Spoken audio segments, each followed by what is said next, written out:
Además, anunciar algo que se me pasó a anunciar para que se dieran los anuncios es de que hoy tenemos firma de 2 miembros y gracias a Dios por eso. Nos usamos por la iglesia cuando nuevos miembros se añaden, gracias a Dios. Pues bueno, después de la cena del Señor estaremos viendo haciendo esto, ¿no? Les voy a pedir ahora, estamos continuando con nuestras exposiciones en el libro de Amós, que me acompañen. Amós capítulo 9, la última porción ya para terminar este libro profético. Las palabras que Dios le dio a Amós en juicio contra Israel. Amós capítulo 9.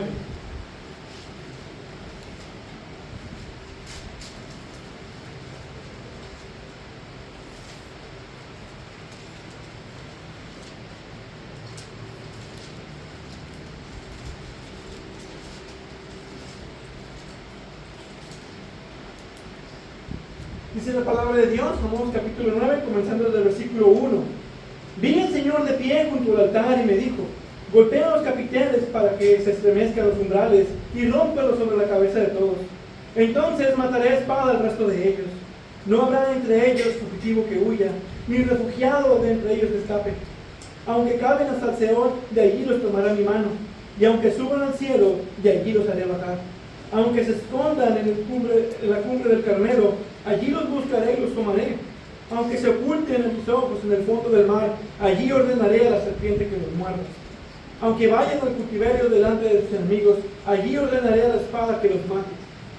Y pondré sobre ellos mis ojos para mal y no para bien. El Señor, Dios de los ejércitos, el que toca la tierra y esa se derrite, y se lamentan todos los que en ella habitan. Sube toda ella como el Nilo y disminuye como el Nilo de Egipto. El que edifica en los cielos sus altos aposentos y sobre la tierra ha establecido su bóveda. El que llama las aguas del mar y derrama sobre la superficie de la tierra, el Señor es su nombre. ¿No son ustedes para mí como hijos de Etiopía, oh israelitas? Declara el Señor. ¿No hice yo subir a Israel de la tierra de Egipto y a los filisteos de Caftor y a los arameos de Kir? Por eso los ojos del Señor Dios están sobre el reino pecador, y voy a destruirlo de sobre la superficie de la tierra. Sin embargo, no destruiré totalmente a la casa de Jacob, declara el Señor. Porque yo daré un mandato y zarandearé a la casa de Israel entre todas las naciones, como se zarandea el grano en la criba, sin que caiga ni un grano en tierra. A espada morirán todos los pecadores de mi pueblo, los que dicen: no nos alcanzará ni se nos acercará la desgracia. En aquel día levantaré el tabernáculo caído de David, repararé sus brechas, levantaré sus ruinas y lo reedificaré como en el tiempo pasado, para que tomen posesión del remanente de Edom y de todas las naciones donde los invoca mi nombre, declara el Señor que hace esto. Vienen días, declara el Señor, cuando el arador alcanzará al segador y el que pisa la uva al que siembra la semilla. Cuando destilarán vino dulce los montes y todas las colinas se derretirán. Restauraré el bienestar de mi pueblo Israel, y ellos reedificarán las ciudades desoladas y habitarán en ellas. También plantarán viñas y beberán su vino, y cultivarán huertos y comerán sus frutos. Los plantaré en su tierra y no serán arrancados jamás de la tierra que les he dado, dice el Señor tu Dios. Padre Dios eterno, Dios bendito, te damos por que nos has permitido estudiar este precioso libro de justicia y de juicio, pero también de asombrosa misericordia. Te pido que por tu Espíritu Santo nos hagas entender este texto, nos hables a cada uno de nosotros y sigas obrando en cada uno de nosotros, transformándonos más a la imagen de Jesucristo. Lo pedimos que seas con cada uno de nosotros en esta mañana al exponernos a tu palabra, en el nombre de Jesucristo. Amén. En 1755, la ciudad de Lisboa fue devastada por un terremoto masivo, seguido por unos tsunamis e incendios. La destrucción fue tan completa que filósofos de toda Europa cuestionaron la bondad de Dios. Científicos se dedicaron a estudiar para negar la existencia de Dios ante tales acontecimientos, simplemente declarándolo como un desastre natural. Voltaire escribió poemas burlándose de la providencia divina. Pero para los creyentes, aquella tragedia planteaba una gran pregunta y dilema humano.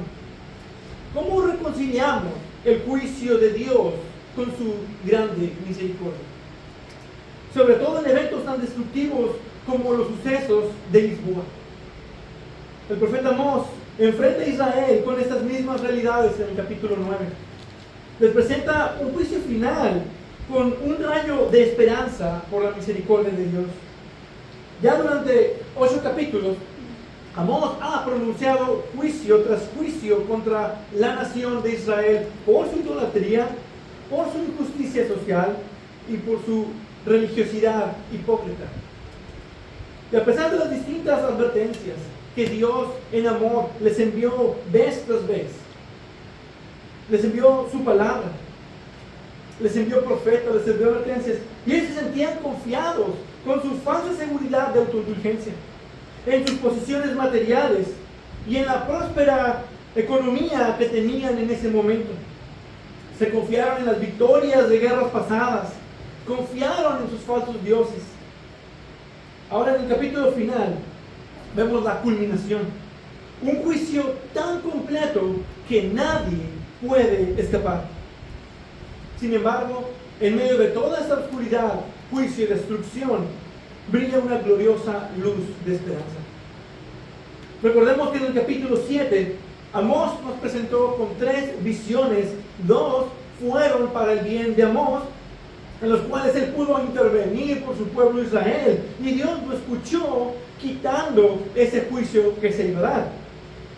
Sin embargo, con el tercer juicio que observamos, el tercer juicio de la plomada, Dios demostró a Amós cómo Israel no estaba en línea con el estándar moral de Dios y se habían desviado más allá de la restauración y necesitaban ser cortados. La nación completa necesitaba ser destruida. Y muchos no ven esto en este capítulo como una visión. En el capítulo 7 dice, esto me mostró el Señor Dios. Y luego dice, esto me mostró el Señor Dios. Y luego en la tercera dice, esto Él me mostró. Hay un cierto cambio en el lenguaje, pero en el capítulo 8 dice nuevamente, esto me mostró el Señor Dios. Y ahora, entrando en el capítulo 9, versículo 1, dice, vi al Señor de pie junto al altar y me dijo. Ahí hay una diferencia en cómo Amós está expresando esto. Pero aquí Amós lo que ve es una visión distinta. En las otras, Dios demostró lo que estaba haciendo. Aquí Amós ve al Señor en un lugar específico. Pero no deja de ser una visión. Y por eso vemos, son las 5 visiones de Amós.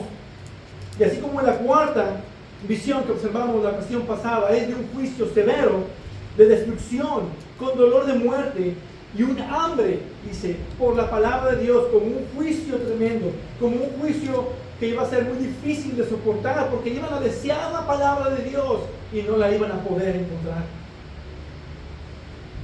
Va a haber un hambre por la palabra de Dios que no iba a poder ser saciado.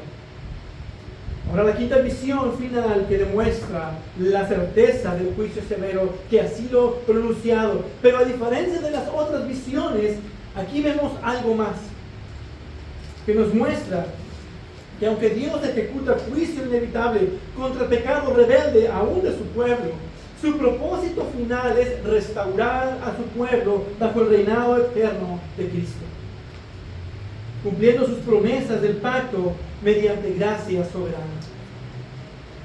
Y todo esto que hemos estado observando en estos 9 capítulos es lo que hemos llamado el rugido del león. El rugido del Señor que vimos desde el capítulo 1. El Señor ruge desde Sión.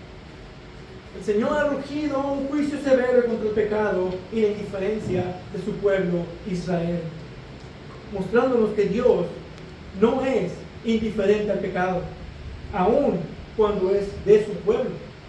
que Dios aún habla hoy esas mismas palabras de juicio y de misericordia. Que aunque habiendo hablado hace mucho tiempo, en muchas ocasiones y de muchas maneras a los padres por los profetas, en estos últimos días nos ha hablado por su Hijo, a quien constituyó heredero de todas las cosas, por medio de quien hizo también el universo. Él es el resplandor de su gloria y la expresión exacta de su naturaleza, y sostiene todas las cosas por la palabra de su poder. Hebreos capítulo 1, versículos del 1 al 3. Y nos ha mostrado también que el juicio divino debe de empezar por la casa de Dios. Israel tenía una gran responsabilidad delante de las naciones de ser testimonio de quién era el Dios de Israel.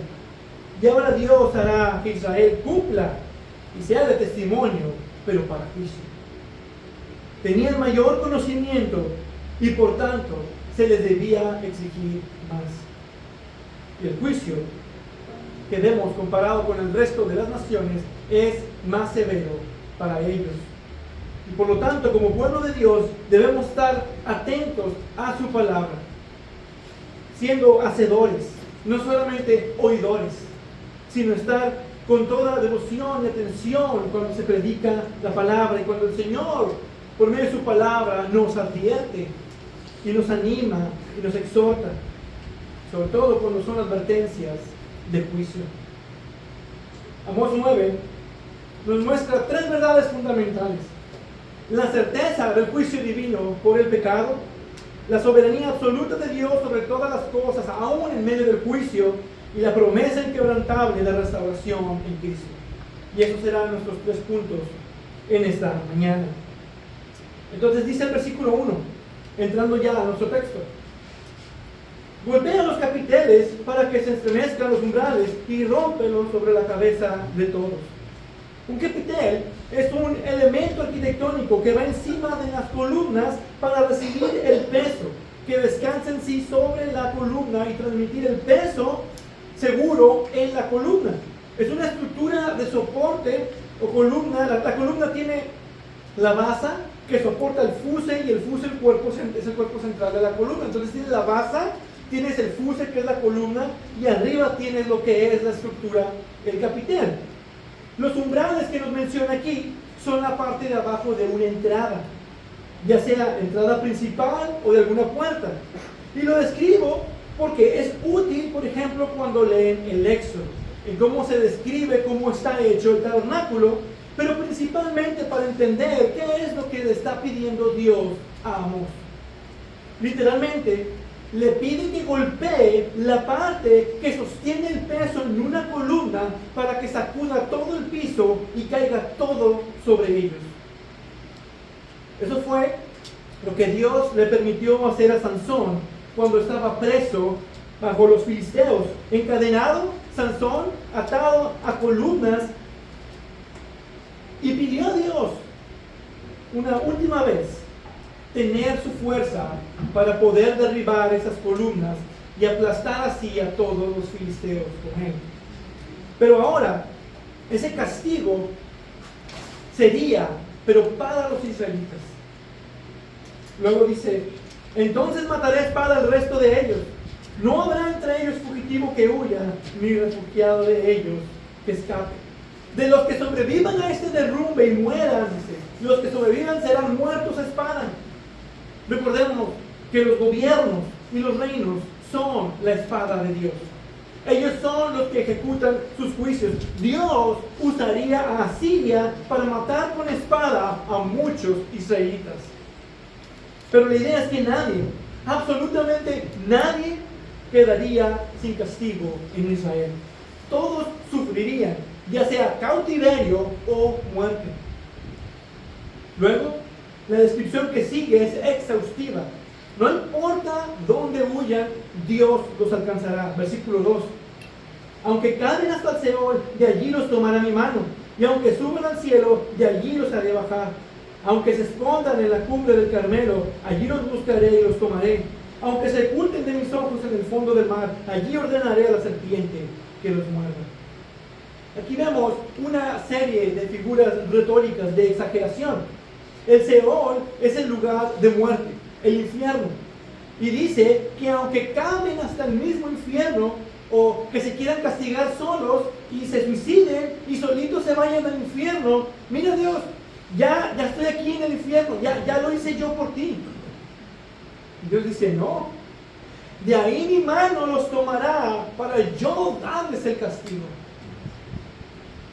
Luego dice, aunque suban al cielo, pueden llegar a Marte, pueden llegar al Alfa Centauri, aunque de alguna manera pudieran ir allá, dice, yo los traeré al castigo. El hombre ahorita tiene la idea de querer ir a otro planeta a vivir, porque de alguna manera no quieren vivir en un mundo creado por Dios, y en su necedad creen que así podrán escapar de la realidad del juicio. Pero no. Aun si el hombre llegara de alguna manera a poder vivir en Marte, de allí Dios los traerá para llamarlos al juicio final. Luego nos dice también en el Monte Carmelo. El Monte Carmelo era una importante ardillera cordillosa en el noroeste de Israel. Había lugares espaciosos donde esconderse y podías perderte ahí por días.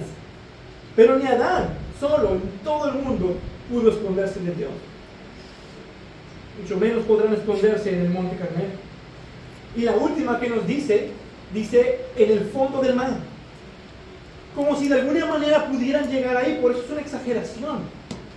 Pero aún si pudieran llegar con la más alta tecnología actual, los hombres han batallado para llegar a altas profundidades y sin contar poder descender a las fosas más profundas.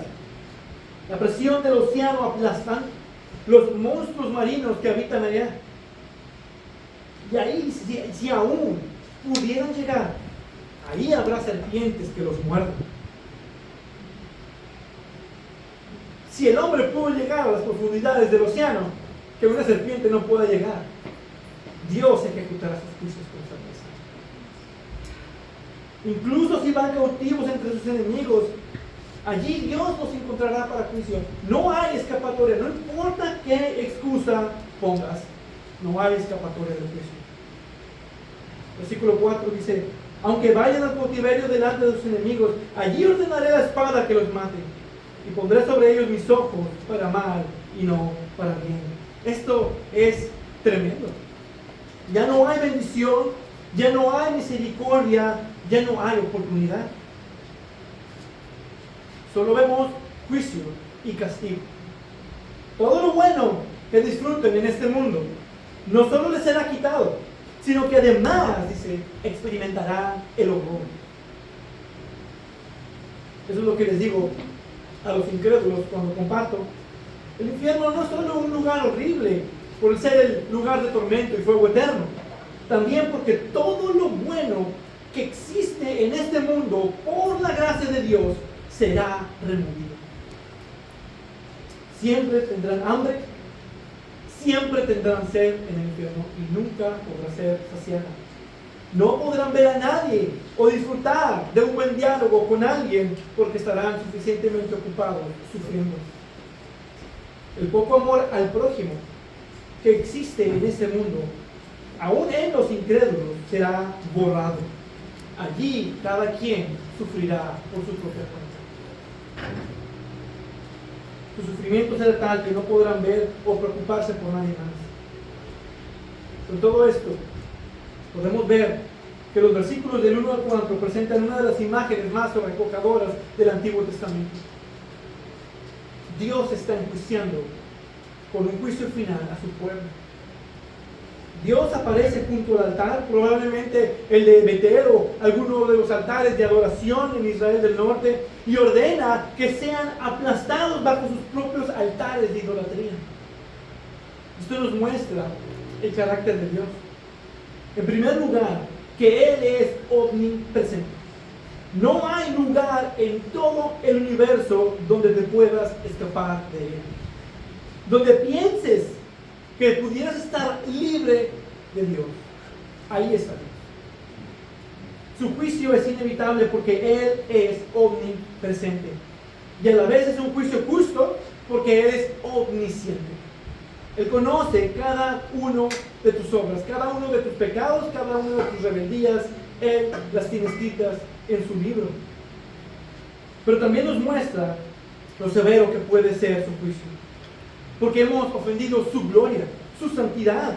Es justo que tengamos un castigo aterrador. Como dice Hebreos 10:31, horrenda cosa es caer en manos del Dios vivo. Y muchos piensan, pero Dios es bueno, Él me puede perdonar y pasar por alto mis ofensas. No, estás muy equivocado. La bondad de Dios no elimina su justo juicio. Aún el perdón de los pecados es por medio del juicio divino. Su bondad no es excusa para que escapes del juicio, sino que las riquezas de su bondad y tolerancia y paciencia te guía al arrepentimiento. Si no ha habido juicio en tu vida, es para que haya tiempo para arrepentimiento.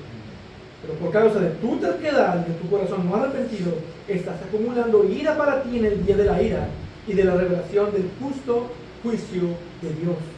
Romanos capítulo 2, versículos de 4 a 5. Su carácter santo no puede tolerar el pecado indefinidamente. El juicio no es una aberración del carácter divino, sino una expresión de su justicia perfecta por razón de esa santidad. Porque Él es santo, santo, santo. Entonces todo esto demuestra la consistencia perfecta del carácter divino. Que Dios es santo y debe condenar al pecado porque Él es justo. La realidad de la cual nadie se puede escapar es que un día habrá un juicio final para todo ser humano. Y no hay lugar donde el ser humano pueda esconderse de Dios. La prosperidad temporal o la herencia religiosa no garantizan la salvación. El juicio es seguro para quienes pertenecen fuera de Jesucristo. Y si tú estás fuera de Cristo, tienes que entender que no hay salvación fuera de Cristo. Solo Cristo es el camino al Padre. Y solo por Cristo hay perdón de pecados. Y solo en Cristo tenemos la justicia que necesitamos. Es decir, si realmente quieres escapar del juicio, ileso, sin condena, solo Cristo te puede salvar. Pero para los cristianos debemos recordar que este juicio severo fue inevitable para la nación escogida de Israel. No porque eres escogido de Dios quiere decir que puedes abundar en pecado. La gracia no es licencia para pecar, es un regalo divino a pesar del pecado. Pero Dios disciplina a sus hijos, nos dice Hebreos capítulo 12, versículo 6.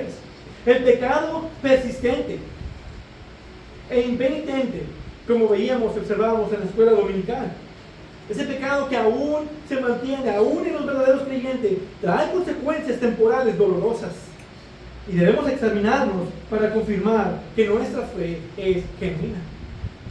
Porque si no, un pecado persistente, según lo determine Dios, llevará a la muerte física. Pablo les dice a los corintios que los creyentes en Corintios estaban morían por no celebrar la cena del Señor de una manera digna. Estaban constantemente en un pecado y morían.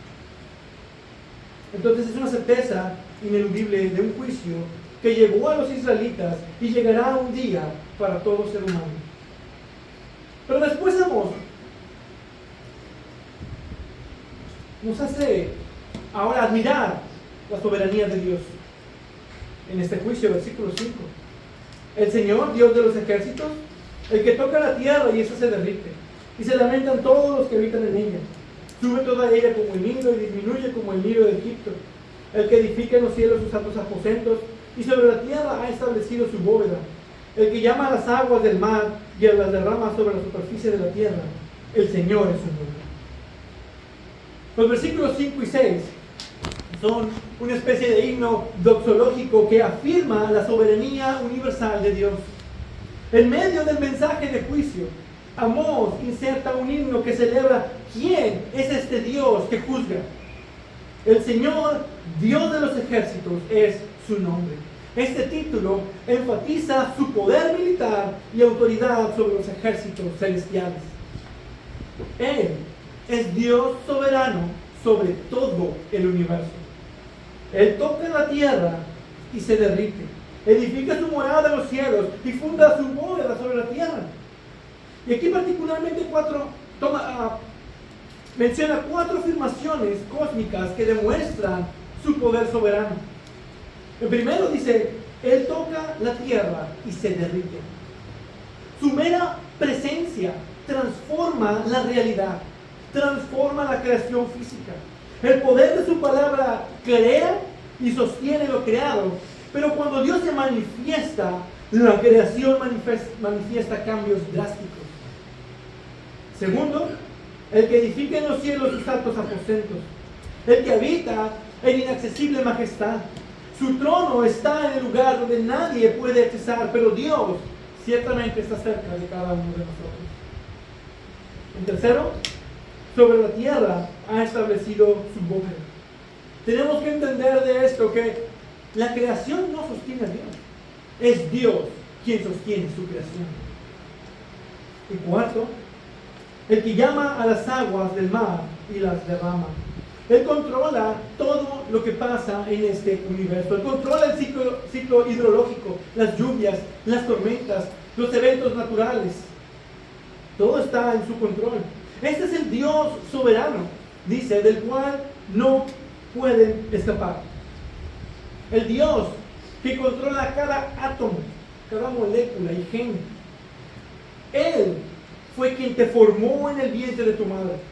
Literalmente, Él tejió tu ADN. ¿Nunca te has preguntado por qué razón tienes más rasgos de tu papá que de tu mamá? ¿O viceversa?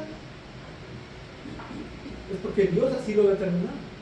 Él fue el que tomó esos genes de ADN y los unió. Y otra verdad que veíamos también la ocasión pasada es que no se caen cabellos de tu cabeza sin que Dios lo determine. Y sabemos que ya lo determinaron algunos. Pero la Escritura lo dice claro. No cae ni un cabello de tu cabeza sin que Dios lo determine. El ser majestuoso, soberano rey de todo el universo, que ni la partícula más pequeña existente escapa de su control. El Señor es su nombre.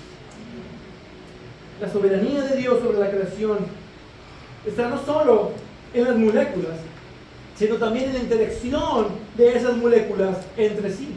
Las leyes de la lógica, las leyes de la química, la física, las constantes universales que hacen que ese universo funcione, todo está bajo su control y su dominio. Cada estrella que muere, cada meteoro viajando por el cosmos, cada latido de corazón, cada gota de lluvia, cada movimiento cósmico que ocurre es porque Dios lo ordena. Él tiene el control. Y aún, todo asunto de los hombres está bajo su gobierno. Reyes y autoridades en el mundo civil, en este mundo, no se establecen sin que Dios lo haya decretado y establecido. Él es quien pone y quita reyes. Ese Dios soberano es el juez justo de toda la tierra. Esa es la realidad que Amós nos invita a considerar. Y lo hace para que entendamos aún más la realidad de lo inútil que es tan siquiera pensar escapar del juicio. La soberanía de Dios en Amós 9 para el juicio comienza con su autoridad como creador. Dios creó el universo maduro y funcional en 6 días literales, hace aproximadamente 6,000 años, y Dios lo creó ex nihilo, es decir, de la nada. Y además, sustenta activamente su creación momento a momento con el poder de su palabra. Ahora, los versículos 7 a 10 contienen una verdad sorprendente. Israel, la nación escogida, no es más especial que otras naciones ante Dios cuando se trata del juicio por el pecado. Versículo 7. ¿No son ustedes para mí como hijos de Etiopía o israelitas? Declara el Señor. ¿No hice yo subir a Israel de la tierra de Egipto y a los filisteos de Caftor y a los arameos de Kir?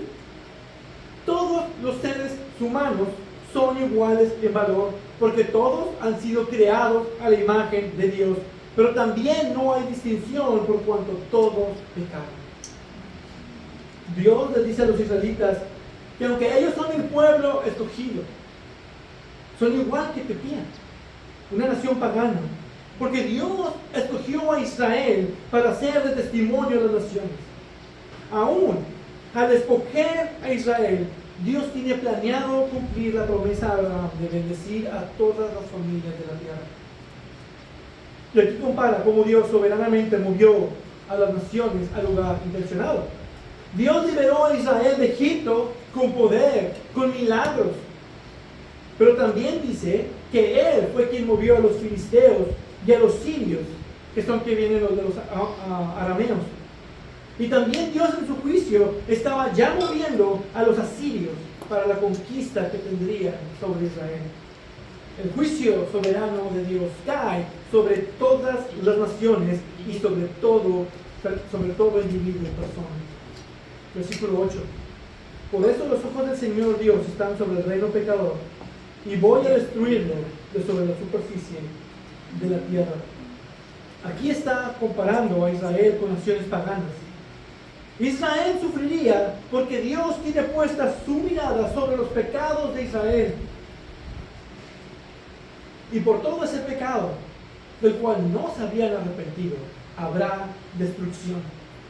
Y esto debe de hacernos considerar que la elección no garantiza inmunidad de juicio. Al contrario, trae mayor responsabilidad. Pero el que no lo sabía e hizo cosas que merecían castigo, será azotado poco. Es decir, que no tienen excusa y sí va a haber castigo. Todos tenemos conocimiento del bien y del mal. Pero como es un juicio justo, será en relación a ese conocimiento. A todo el que se le haya dado mucho, mucho se demandará de él, y al que mucho le han confiado, más le exigirán. Lucas capítulo 12, versículo 48. El conocimiento de la verdad exige que haya mayor juicio. Al que le han confiado, más le exigirán. Entonces, el juicio es sin excepción de personas. No hay favoritos. Es un juicio justo en todos sus sentidos. Ni una nación, ni una persona recibirá un juicio injusto. Israel debía de pagar por todos sus pecados, al igual que las otras naciones, como observábamos al principio. En Amós capítulo 1 y capítulo 2, Dios va poniendo como ejemplo a las naciones vecinas para mostrarle a Israel que por sus pecados de esas naciones tendrían que recibir un juicio. Y después de toda la carta, de mostrarles el amor, la misericordia, por medio de las advertencias, de profetas, de mostrarles su pecado. Ahora también lo justo es que Israel, que estaba peor que estas naciones que ya tuvieron juicio, también debía de recibir un castigo más severo. Pero Dios, en su gran amor electivo, dice: sin embargo, no destruiré totalmente a la casa de Jacob, declara el Señor. Hay una promesa grandiosa de un remanente. No destruiré totalmente la casa de Jacob. Ese remanente escogido que observamos vez tras vez en las Escrituras es por la promesa del pacto eterno en Cristo de salvar sin error y sin pérdida a todos los elegidos para la salvación desde antes de la fundación del mundo. Versículo 9. Porque yo daré un mandato y zarandearé a la casa de Israel entre todas las naciones, como se zarandea el grano en la criba, sin que caiga ni un grano en tierra. A espada morirán todos los pecadores de mi pueblo, los que dicen: no nos alcanzará, ni se nos acercará la desgracia. Dios zarandeará a Israel entre las naciones como zarandea el grano. Dice: pero ningún grano escogido caerá en tierra. Los pecadores morirán, pero habrá un remanente preservado. Y aquí trae ese pensar que tenían de que de alguna manera podían escapar del juicio. Y dice, aún esos que piensan que pueden escapar, morirán. No escaparán esa zarandeada. Como se separan las ovejas de los cabritos, como se separa el trigo de la cizaña, así será separado el remanente de los pecadores. Aún en medio de la destrucción, de la muerte, Dios salva a su pueblo. Y eso confirma el pacto de redención y lo que Pablo enseña en Romanos 9.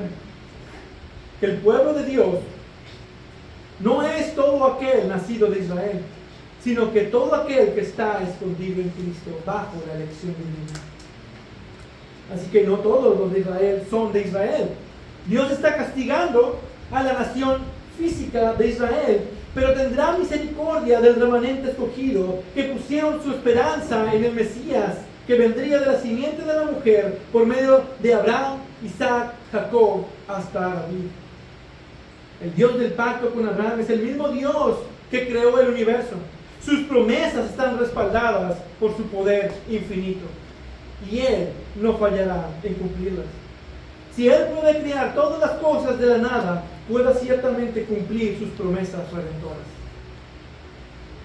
Desde el principio, Dios estableció un orden pactual. El pacto de obras con Adán, que fue el primer pacto. Aún en la caída del hombre, el plan de Dios no había fallado. Él había decretado redención desde antes de la fundación del mundo. Efesios capítulo 1, versículo 4. El hombre quebrantó todos los pactos que Dios había establecido, pero Dios cumplió todos los pactos en Cristo. Ahora esto debe de generar fe y confianza en aquel que tiene todo el control. Cuando vemos sobre todo las injusticias del mundo, es Dios quien da el juicio. Y es Dios que dice, es mía la venganza. Solo nos queda confiar que todo lo que sucede a nuestro alrededor está bajo su control. Que todo tiene un propósito, el cual no nos corresponde comprender, por más difícil que sea la situación. En medio de las pruebas, también debemos de recordar sus promesas. Él es nuestro poder. En Cristo está nuestra fortaleza en medio de todas las situaciones. Por esto, también dice el salmista, por eso no temeré mal alguno. Porque Él mismo, el que tiene el poder para sostener a las galaxias, me sostiene también a mí. ¿No cantamos en ocasiones el himno, Él me sostendrá? Él me sostiene ante toda situación. Aun cuando mi fe caiga, Él me sostendrá. Ninguna circunstancia está fuera de su control. Y eso debe brindarnos esperanza. Y también debe brindarnos confianza en el evangelismo. Cuando compartimos la palabra, cuando anunciamos el glorioso evangelio de Jesucristo, debemos confiar que Él cumplirá sus propósitos. Que su palabra no regresa vacía, sino que cumple todo lo que Él ha determinado. Predicamos a un Dios que puede salvar porque Él puede hacer lo imposible. Él puede transformar corazones de piedra en corazones de carne porque su poder es inagotable. Y para Dios no hay imposibles para salvar al más vil pecador. El Dios soberano juzgará a todo pueblo, tribu, lengua y nación de todos los tiempos. Y eso incluye también a Israel. Pero aún hay esperanza para el remanente, porque incluye una promesa gloriosa de restauración en Cristo. Y este es nuestro punto final, versículo 11. En aquel día levantaré el tabernáculo caído de David, repararé sus brechas, levantaré sus ruinas y lo edificaré como en el tiempo pasado, para que tomen posesión del remanente de Edom y de todas las naciones donde se invoca mi nombre. Declara el Señor que hace esto. Después de ver juicio y juicio y juicio, vemos un rayo de luz, una promesa de esperanza. Dice el tabernáculo de David. Eso se refiere a la descendencia de David, que para el tiempo de Amós estaba debilitada en el reino norte. Entonces, la promesa no se estaba refiriendo a la descendencia física, sino a la espiritual, que vendría por el descendiente específico de David, que sería rey eterno sobre Israel. Porque si es referencia a la descendencia física, entonces no eran palabras de esperanzas para Israel del norte, sino solamente para Jerusalén. Dios promete reconstruirla, reparar sus brechas y restaurar sus ruinas en Cristo. Cuando dice, lo reedificaré como en el tiempo pasado, no está apuntando a cómo estaba anterior, el estado físico anterior de Israel, sino al cumplimiento de la promesa que fue hecha a David en 2 de Samuel capítulo 7. Dios cumplirá lo que prometió: un rey davídico eterno y un reino sin fin.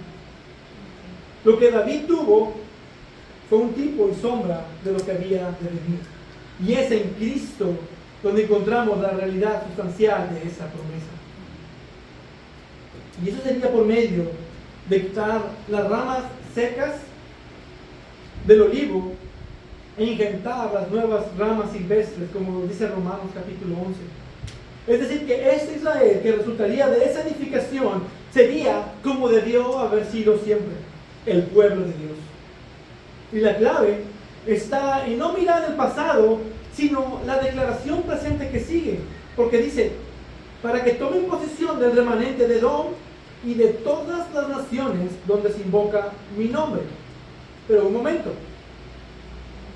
en esos tiempos de Amós, solo Israel invocaba el nombre del Señor.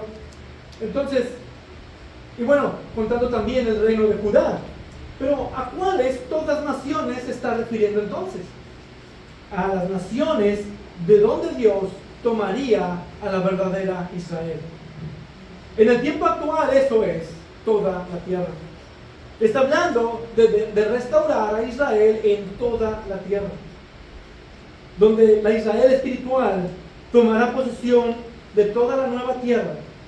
Es decir, nosotros, su pueblo, tomaremos por posesión la nueva tierra. Ahí es donde está la esperanza de nuestra gloria futura, en el reino eterno en Cristo. Otra clave que vemos aquí es cuando dice en aquel día. Esto está hablando de un día singular, particular. Y cuando se hace esto en el Antiguo Testamento se refiere al día de Cristo o al día del Señor. Y eso va de acuerdo con la interpretación de este pasaje que tenemos en Hechos capítulo 15, versículos del 15 al 18. Y como recordamos siempre, el mejor intérprete del Antiguo Testamento es el Nuevo Testamento. Y aquí en esta porción de Hechos 15, donde Santiago cita Amós capítulo 9, versículos del 11 al 12, como cumpliéndose en la inclusión de los gentiles en la iglesia de Cristo. Dice, y con esto concuerdan las palabras de los profetas, tal como está escrito. Después de esto volveré y reedificaré el tabernáculo de David que ha caído, y reedificaré sus ruinas, y lo levantaré de nuevo, para que el resto de los hombres busque al Señor. Y todos los gentiles que son llamados por mi nombre, dice el Señor, que hace saber todo esto desde tiempos antiguos. Esta es una cita directa de Amós, capítulo 9, versículos 11 y 12. Entonces, esta promesa no es para Israel del norte.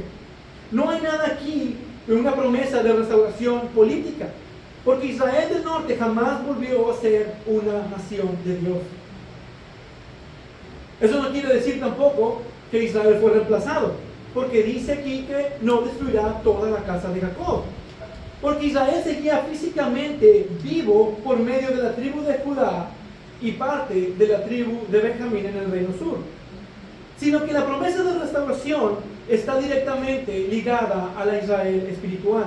Este remanente que Dios salvará son parte de la raíz donde serán injertados los gentiles. Versículo 13 dice, vienen días, declara el Señor, cuando el arador alcanzará al segador, y el que pisa la uva, el que siembra la semilla, cuando destilarán vino dulce los montes, y todas las colinas se derretirán. Restauraré el bienestar de mi pueblo Israel, y ellos reedificarán las ciudades asoladas, y habitarán en ellas. También plantarán viñas y beberán su vino, y cultivarán huertos, y comerán los frutos. Los plantaré en su tierra, y no serán arrancados jamás de la tierra que les he dado, dice el Señor tu Dios.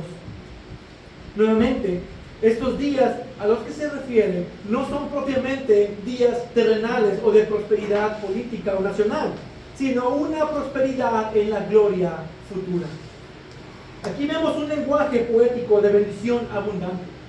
Son bendiciones que en Cristo estamos disfrutando espiritualmente, pero que disfrutaremos físicamente su esplendor en la nueva creación.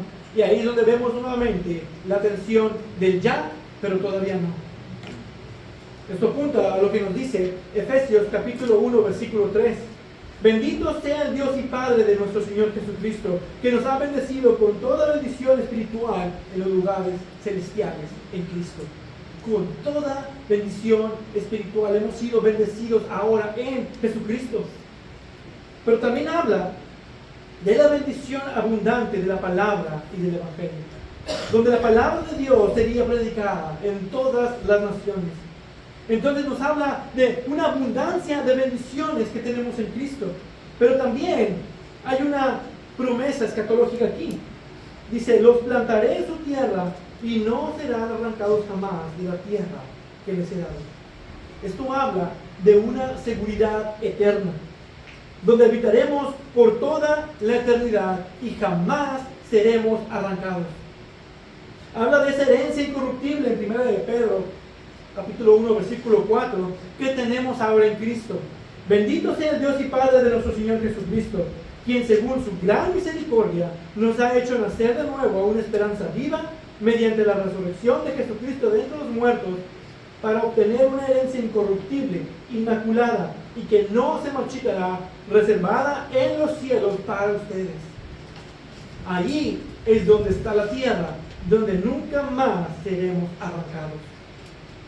Entonces, en esta porción de grande misericordia tenemos la posesión del remanente de Edom y de todas las naciones, como la expansión del reino más allá de Israel étnico, la gran comisión de la iglesia de llevar el mensaje glorioso del Evangelio de Jesucristo a todas las naciones. Tenemos también en el versículo 13 una prosperidad agrícola sobrenatural. Dice, el que ara alcanzará al segador. Nos habla de una abundancia sin fin. En cuanto sale el producto, a lo siguiente, y sigue el ciclo. Va a ser producir mucho fruto, pero ahora sin cardos y sin espinas, como fue en el principio. Nos muestra también la restauración del pueblo de Dios, la Israel espiritual, en el versículo 14, donde los elegidos de Dios reconstruirán ciudades, plantarán viñas en la nueva tierra. Y por último, también en el versículo 15, la seguridad eterna en Cristo. Es decir, nunca más serán arrancados de su tierra. Eso quiere decir que toda esta es una esperanza escatológica. Y eso es porque en el contexto dice, en aquel día. En aquel día hace el cambio escatológico. Está hablando del día del Señor. Porque si estas fueran promesas literales o incluso de cumplimiento temporal, entonces las promesas fallaron. Israel del norte, las 10 tribus de Israel jamás regresaron como nación. Entonces, si estas promesas eran para ellos, Dios falló en sus promesas. Pero esto es lo que Pablo nos explica en Romanos. Dios no falló en sus promesas de restauración porque eran para la Israel espiritual cumplidas en Cristo. Observen el juicio y la misericordia en contraste que nos presenta Amós. Amós profetiza al reino norte que será completamente destruido y dispersado sin retorno nacional. Sin embargo, por el otro lado, Dios promete restauración. ¿Cómo? ¿Cómo va a haber restauración si está prometiendo que ya no va a haber ese reino? Bueno, no mediante una reconstrucción política o social del reino norte, porque eso nunca ocurrió, sino mediante algo radicalmente nuevo. El levantamiento, dice, del tabernáculo caído de David en Jesucristo.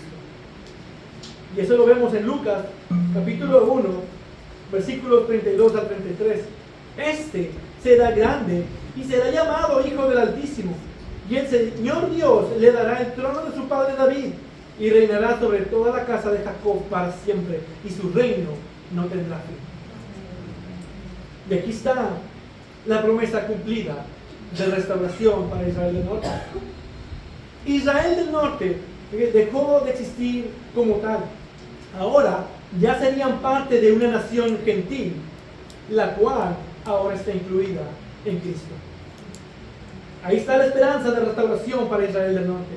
Dios los está cortando como su pueblo para ya no ser una nación, pero les da la esperanza de restauración en Cristo, que vendría a ser el Salvador del mundo. Él tendría ese reino eterno, el cual se les está prometiendo.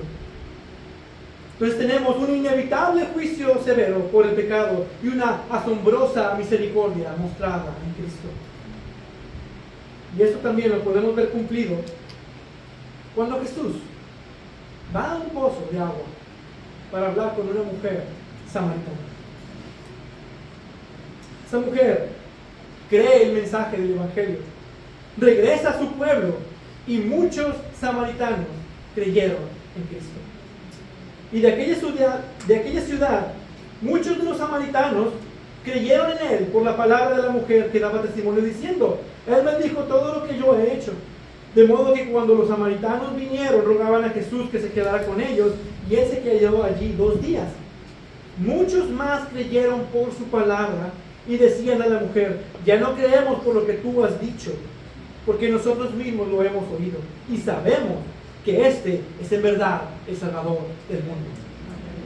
En él se cumple esa promesa de restauración para Israel del Norte.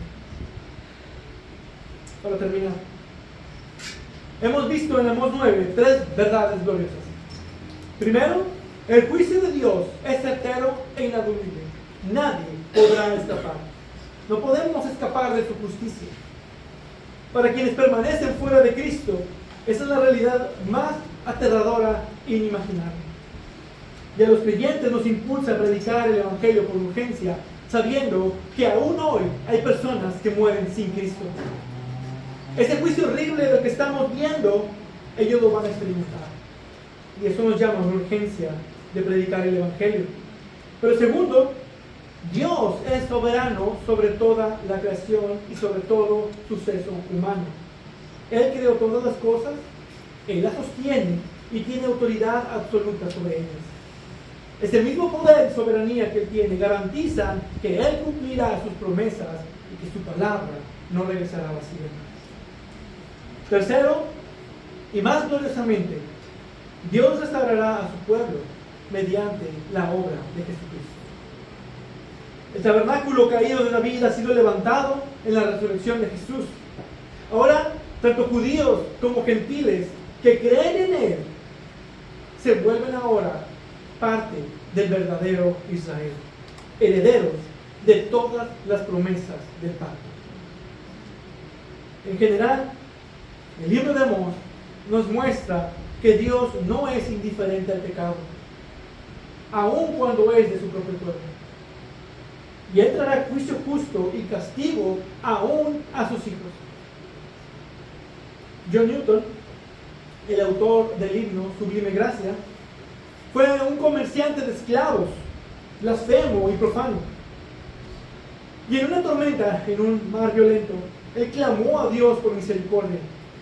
Como dicen, en un avión en turbulencia no hay ateos. Y él clamó a Dios. Ese fue el comienzo de su conversión. Durante años después, él continuó con el comercio de esclavos, mientras aún profesaba su fe cristiana, mostrando cómo el pecado puede persistir, incluso en cristianos profesantes. Pero Dios, en su gracia soberana, no lo dejó ahí. No lo dejó ahí, sino que lo zarandeó severamente con enfermedades, con pérdidas y una convicción espiritual creciente. Eventualmente Newton abandonó el comercio de esclavos, se convirtió en pastor y se transformó en uno de los más grandes abolicionistas en Inglaterra de la esclavitud. Fue Newton quien escribió: no soy el que debería ser, no soy lo que quisiera ser, no soy lo que espero ser, pero gracias a Dios no soy lo que solía ser. El poder transformador del Dios de gracia. Así trabaja Dios con su pueblo del pacto. Nos zarandea, nos disciplina, pero no permite que ningún verdadero grano caiga en tierra. Su propósito es transformarnos a la gloria de su Hijo Jesucristo, no de destruirnos. Él nos ha llamado para transformarnos a la gloriosa imagen de su Hijo. Y Amós nos señala la fidelidad inquebrantable de Dios del pacto. Él juzga el pecado porque Él es santo. Pero en Cristo, Él mismo carga con ese pecado. Él mismo carga con el juicio que nosotros merecíamos. Con el peso de todo el castigo y de toda la ira, Él lo llevó en sus hombros. La ira que debía de caer sobre nosotros por nuestro pecado, cayó en Jesucristo en la cruz. Y Él pagó cada gota de ira. Y ahora, en su resurrección, por su resurrección, somos nosotros restaurados, plantados en una tierra de la cual nunca seremos arrancados. Tenemos una esperanza y una pertenencia eterna en Cristo. Y eso nos da una gloriosa esperanza por la misericordia de Dios mostrada en Cristo. Regocíjate. Regocíjate creyente en la salvación que ha sido dada a ti en Cristo Jesús por la fe.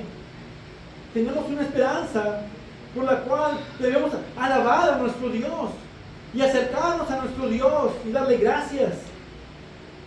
Y una manera de darle gracias, una manera, como nos dice Romanos, capítulo 12, por las misericordias de Dios, que ahora vivan en santidad, sabiendo que servimos a un Dios soberano y santo que nos perseverará hasta el fin. Si estás siendo zarandeado en este momento como cristiano, sientes las pruebas y las dificultades, recuerda que ningún verdadero grano cae en tierra. La intención de Dios no es destruirte, es bendecirte al transformarte. Dios puede estar disciplinándote, Dios puede estar refinándote, trabajando en ti, pero jamás te abandonará. Y Él terminará la obra que ha comenzado. Él te sostendrá hasta el fin. Confía en el Dios de tu salvación en medio del desierto de esta vida. En Cristo, todas las promesas de Dios son sí y amén. La nueva creación prometida en Amós 9, versículos del 3 al 15, será realidad cuando Cristo regrese a tomar posesión de esta tierra.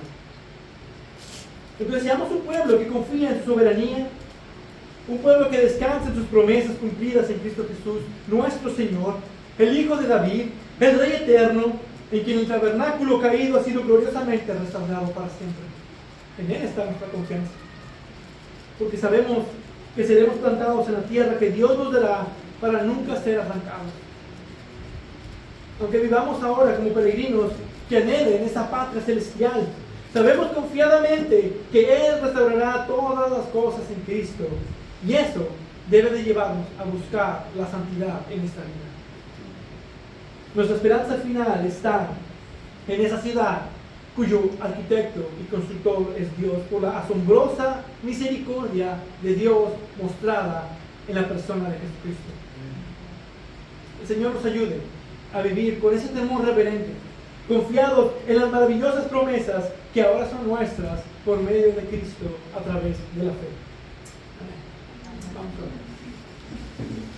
Padre y Dios eterno, tú nos has dado maravillosas promesas que tú nos has dado en Jesucristo por la fe.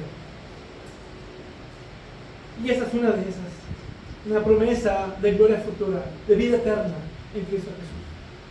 Y si hay alguien aquí que aún no puede ver esa realidad, que aún no puede ver su pecado, yo te pido que quebrantes el duro suelo, que cambies ese corazón de carne, de piedra a uno de carne, para que puedan ser receptivos, para que puedan entender tu palabra, que tú eres un Dios justo, que juzgará todo pecado, toda maldad, cada pensamiento, cada obra será juzgada. Nada puede escapar de tu juicio. Tú tienes escrito todos nuestros días, todos nuestros pensamientos, actos están en tus libros y se presentarán delante del juicio. Pero Cristo ya pagó por todo. Te pido que obres para que haya fe, haya arrepentimiento en nuestros medios, haya salvación. Pero también podamos ver la realidad de que como cristianos no estamos exentos también de ser enjuiciados, de ser castigados por un pecado no confesado, por un pecado constante en nuestras vidas. Y como dice el salmista, lloramos junto con él. Líbranos de los pecados que nos son ocultos. Si hay algo que no podemos ver por medio de tu palabra, revélalo, para que nosotros también podamos arrepentirnos y volvernos a ti y seguir siendo transformados. En medio de cada situación en esta vida, saber que tú tienes todo el control. Tú eres Dios soberano sobre toda situación. Y solo a ti nos encomendamos. Sigue transformando tu iglesia, sigue dando santidad a cada uno de nosotros en nuestras vidas. Y si hay pecados, nos podamos arrepentir, podamos vernos por medio de la comunión en la iglesia, por medio de tu palabra, podamos seguir siendo transformados, seguir siendo renovados, creciendo en arrepentimiento y profundizando en arrepentimiento de cada uno de nuestros pecados diarios que aún cometemos. Sabemos que aún tenemos la lucha contra este pecado, pero también tenemos la gloriosa esperanza de esa promesa, que un día tú completarás la obra. Ese pecado ya no será más y nosotros tendremos gloria eterna en Cristo Jesús. Bendito y alabado seas por siempre. Amén y amén.